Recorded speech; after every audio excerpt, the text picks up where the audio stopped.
अस्सलामु अलैकुम वरहमतुल्लाहि वबरकातुहू। उम्मीद करता हूँ सारे हज़रत खैर व आफ़ियत से होंगे। फ़िक़्ह का हमारा सबक चल रहा था जिसमें फ़राइज़ नमाज हो गया और उसमें वाजिबात हो गया। आज इंशाअल्लाह मुफ़्सिदात नमाज पढ़ेंगे। मुफ़्सिदात नमाज में इन चीज़ों से नमाज फासिद हो जाती है, यानी टूट जाती है। मुफ़्सिदात का मतलब बिल्कुल टूट जाना, ख्वाह कसदन छूट जाएँ या भूल कर। यानी आप कहोगे कि मैंने भूली से ये काम किया, चाहे भूली से करें या कसदन करें, दोनों सूरतों में नमाज टूट जाएंगी। वो कौन कौन से मसाइल हैं ज़रा उसका भी कर लेते हैं। नंबर एक, बात करना ख्वाह थोड़ी हो ख्वाह बहुत, कसदन हो या भूल कर, यानी बातें करना। किसी से करोगे, चाहे सलाम का जवाब दोगे वो भी बातें हैं, जो भी हैं, जब भी किसी तरीके से बातें करोगे आपकी नमाज टूट जाएगी। नंबर दो, सलाम करना या सलाम का जवाब देना। कोई आपके साथ अगर कहे कि अस्सलाम वालेकुम, आपने कह दिया नमाज के दौरान ही वालेकुम सलाम, आपकी नमाज टूट गई।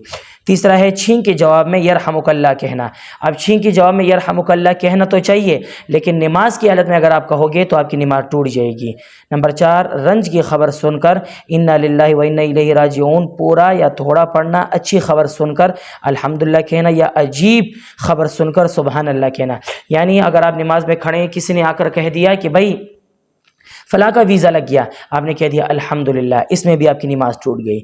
किसी ने आपको कह दिया कि फ़ला बंदा फौत हो गया, आपने कहा इन्ना लिल्लाहि व इन्ना, या आपने कहा इन्ना भी कह दिया नमाज के दौरान ही, और आपने कहा कि ओ मैं तो नमाज में हूं, आपकी नमाज टूट गई। या इस तरह कोई अजीब खबर सुन ली, आपने कहा सुबहान अल्लाह, ये कहते साथ ही नमाज आपकी टूट जाती है। ठीक है, इन सारी सूरतों में। पांचवा है दुख तकलीफ़ की वजह से आह या उफ करना। यानी बदन में अगर किसी जगह पे तकलीफ़ हो, ठीक है ना, किसी जगह पे तकलीफ हो, सिजदा करते साथ ही जैसे आप सिजदे में जाएंगे, कमर में तकलीफ, आपने कहा आह कह दिया या ऊह कह दिया, इस तरह की कोई आवाज़ें निकाल दी, तो इससे भी नमाज टूट जाएगी आपकी। नंबर 6, अपने इमाम के सिवा किसी दूसरे को लुकमा देना। ठीक है, अपने इमाम के सिवा किसी दूसरे को, कोई दूसरा बंदा नमाज पढ़ रहा हो, उसको आपने लुकमा दिया, यानी उसको आपने वो गलती कोई कर दिया, आपने उसको गलती बता दी, तो आपकी नमाज टूट गई। कुरान शरीफ देख कर नमाज में पढ़ना, यानी कुरान शरीफ खोला हो और आप नमाज पढ़ रहे हो, उससे भी आपकी नमाज टूट जाती है। पढ़ने में ऐसी गलती करना जिससे नमाज फासिद हो जाती है, जिसकी तफसील बड़ी किताबों में है। ठीक है ना, पढ़ने में ज़ाहिर बात है कोई ना कोई इंसान से गलती हो जाती है, तो गलती की वजह से तर्जुमा भी गलत हो जाता है और आदमी गुनहगार भी हो जाता है। अमल कसीर यानी ज़्यादा कलाम करना, मसलन ऐसा काम करना जिसे देखने वाला समझे ये शख्स नमाज ही नहीं पढ़ रहा।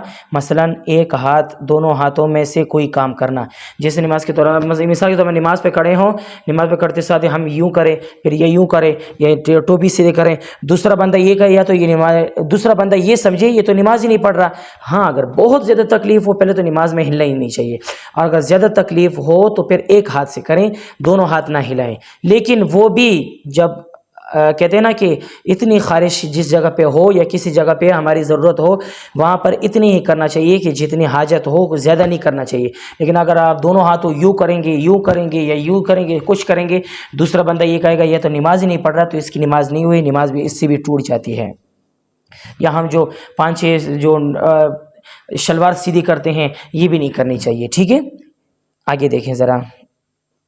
कसदन या भूल कर खाना पीना, ठीक है, जानबूझकर हो या भूल कर हो, खाओगे पियोगे, नमाज टूट जाएगी। किबले से सीना का फिर जाना, हमारा जो ये सीना है, सीना जो हम खाना काबा के साथ यानी खाना काबा के तरफ हम मुँह करके नमाज पढ़ते हैं, यह अगर हमारा फिर गया तो इससे भी हमारी नमाज टूट जाएगी। ठीक है, दर्द या मुसीबत की वजह से इस तरह रोना कि आवाज़ में हरूफ निकल जाए, यानी दर्द की वजह से आप तो आवाज़ें तो नहीं निकाल रहे हैं, लेकिन आवाज़ें नहीं निकल रही, लेकिन आपको रोना आ रहा है दर्द की वजह से, तो इससे भी आपकी नमाज टूट जाएगी। नमाज में ऐसी आवाज़ से हंसना जिसे कम अज़ कम खुद सुन ले, यानी नमाज में अगर हम नमाज पढ़ रहे हो, कोई ऐसी बात आ जाए हंसने की, अगर हमें खुद अपनी हंसी की आवाज़ आए तो आपकी अपनी नमाज टूट गई। इमाम से आगे बढ़ जाना, यानी इमाम अगर सिजदे में हो, सिजदे में अगर इमाम सिजदे में जा रहा हो, अगर हम उनसे पहले चले जाएंगे, इससे भी हमारी नमाज टूट जाएगी। ये चंद मुफ़्सिदात लिखते हैं, बड़ी किताबों में चंद और भी लिखे गए हैं, यानी इसके अलावा और भी कुछ हैं मुफ़्सिदात नमाज, अगर आप देखना चाहते हैं तो उसमें से भी देख सकते हैं। लेकिन ये जो मैंने आपको बता दी हैं, तकरीबन 14 मुफ़्सिदात नमाज आपको ये बता दी हैं, ये इसी पर अगर आप अमल करेंगे तो इंशाअल्लाह हमारी नमाज टूटने से बच जाएगी। ٹھیک ہے، جب یہ چیزیں ہم نہیں کریں گے، اگر یہ کریں گے تو ظاہر بات ہے ہماری نماز ٹوٹ جائے گی. تو یہ ہمارا فقہ کا سبق روزانہ کے حساب سے ہوتا رہتا ہے. آپ سے میری یہ گزارش ہے کہ اس ویڈیو کو زیادہ سے زیادہ شیئر کریں تاکہ لوگوں تک ہماری بات پہنچ جائے اور ہمارے بھی اس میں حصہ ہو. اللہ پاک میرا اور آپ کا حامی و ناصر ہو. السلام علیکم ورحمۃ اللہ وبرکاتہ.